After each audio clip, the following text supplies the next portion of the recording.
Hello and welcome to Me and My Golf TV, and you've joined us at the Grand Del Mar in San Diego, California on our Take Charge tour. Now Andy, we've got a real treat for them in this video. We have, and we've got a special guest to help you strike the golf ball more solid. Let's take charge of your game.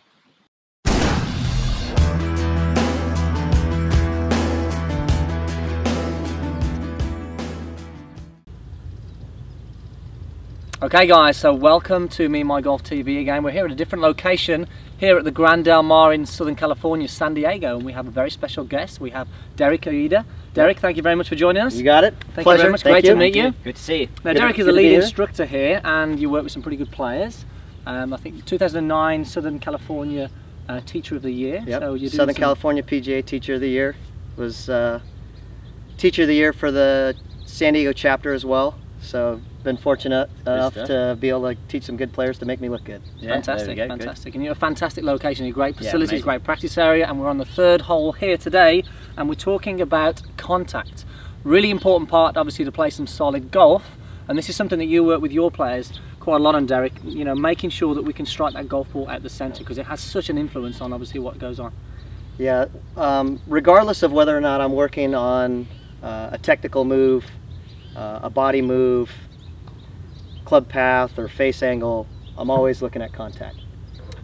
So not just on the practice range but on the golf course. So what the simple way of doing it, and it's legal to mark your golf ball, is I'll take a dry erase pen and I'll have a player put a mark on the ball and face the mark where the ball will meet the club. So I don't know what this costs, maybe 25 cents. Yeah.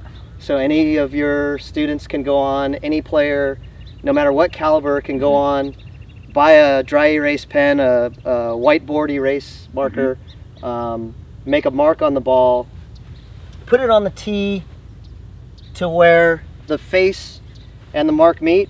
It'll leave a mark, and you can stop guessing about, you know, why the ball may have gone where it went. You can take one of the variables out. And that's key to improvement. I think it is absolutely key to improvement, because a lot of people aren't aware of where they hit it on the face. Right. As you said before, we were talking earlier before the video, and you know, slices and hooks, and it's like, well, okay, they start thinking on path and face, which obviously are important, but let's at least get the information on the contact, and that's crucial. And this is, crikey, if you can't afford one of these pens, then well, it's a pretty simple training aid. It's a very simple training aid. So I mean, when we're on the driving range with our students, Pierce, you know, we can tell straight away as soon as they hit a bad shot. We know that it was either the heel or the toe. They think we're magicians because we say toe heel, and they're like, what? How did you know that? Yeah. That's just through experience of watching shots. Sure. But this, as you said there, it's, and I think if you do this on the driving range, something that you do, or even on the course, as you said, Derek, there, it's going to open your eyes. You could hit a hook and think it's a bad swing in terms of maybe face and path, but it could be just a toe strike. Yeah. So it's going to open your eyes and give you some awareness of where your misses are, and then you can then link that back with your coach and work on the technical things that are going to help you strike that more at the centre as well, Derek. Yeah, that's exactly right. And again, you just have to take the guesswork out of it. You can't guess and get better. You have to know the facts. Yes. And contact is one of my biggest fundamentals in golf, and it should be for everybody.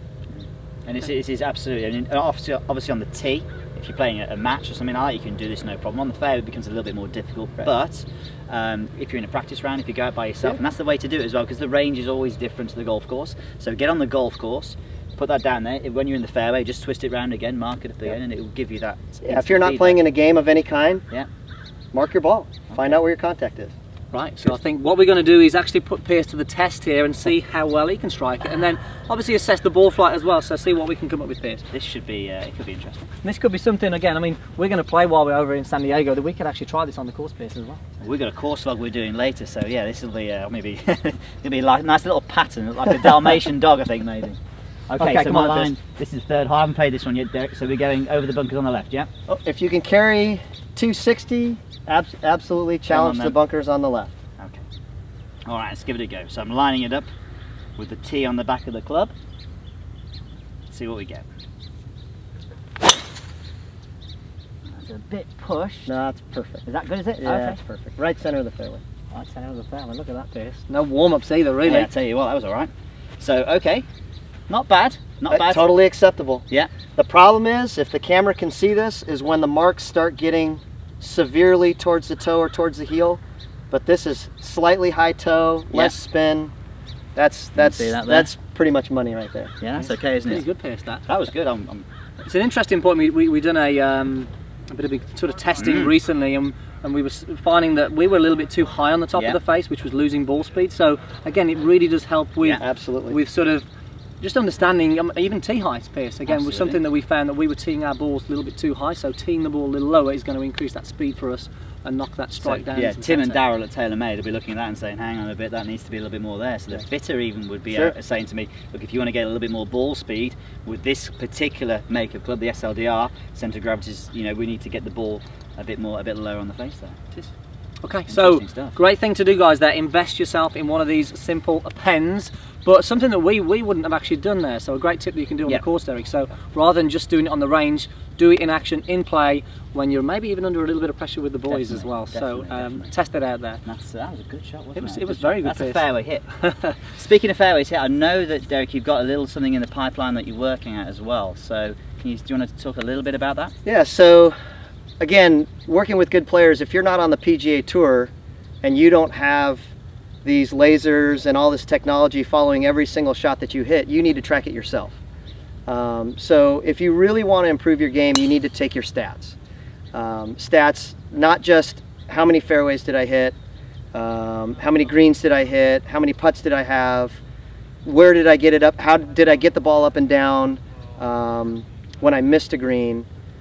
You need to know a lot more. You need to know, well, when I do hit a fairway, where is it? And when I do miss a fairway, where is it? Is there a tendency? Is it right or is it left? How far do I hit it?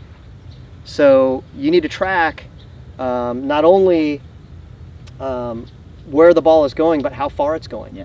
So when you hit shots into greens, well, how far was I? Because if I have a wedge shot or a 9-iron or an 8-iron, my proximity to the hole needs to be relatively close if I want to score, if I want a chance of making a birdie. And the reality is most guys don't make putts, most players don't make putts outside of 10 feet. Yeah. It's just too hard. There's too many variables in there. So, you know, chipping, that comes into play as well. But what kind of chips am I good at? And what kind of chips am I bad at?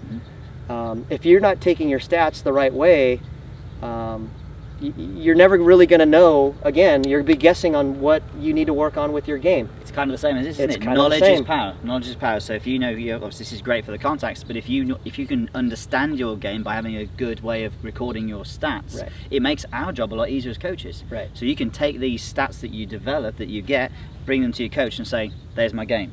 And suddenly we haven't got to spend 3 hours on the golf course with you to figure that out. We can tell you within 5 minutes what you need to be working on the lesson tee. And my shameless plug is a student of mine and I, this student, we've been working with him for a year, and he started as a 10 handicap when I got him. He didn't play college golf. He's 24 years old. He went from a 10 handicap to a +2. Wow. And so from an instruction standpoint, yeah, I teach guys that play on the PGA Tour and the web.com, and I have a kid that's 15th in the world rankings for amateur golf, and he plays at San Diego State. But this, as an instructor, is probably my greatest achievement, to be able to take somebody that's already pretty good. Because it's easy to go from a 30 to a 20 and from a 20 to a 10. But it's really hard to go from a 10 to a +2 and shoot under par in tournament golf, you know, amateur events. So he and I are coming up with this stat program called Stat Caddy, and it's going to be coming out pretty soon. It'll be really easy to use. It won't take a huge amount of time after you're done with your round. After you're done with your round is important, because I don't want you thinking about, oh, I'm 127 and I hit it to 25 feet and you're going through that. I want this all done after the round. So it's going to be easy to go online, use the program, figure out what your tendencies are and get better. I think that's something that we'll definitely obviously bring to you guys, you know, further down the line. Perfect. Perfect. Sounds good. Okay, so guys, take on board what Derek just said there. Give it a go. Try that on the golf course. Make sure you get a pen. We're off to go and get a lesson with Derek now. If you can get that 10 to +2, what can you do with us? Thanks for watching, guys, but make sure you stay tuned. We've got some more videos with Derek on some other cool stuff. And thank you for watching. Thanks, Derek, for your help. You've got it. Thanks. My pleasure.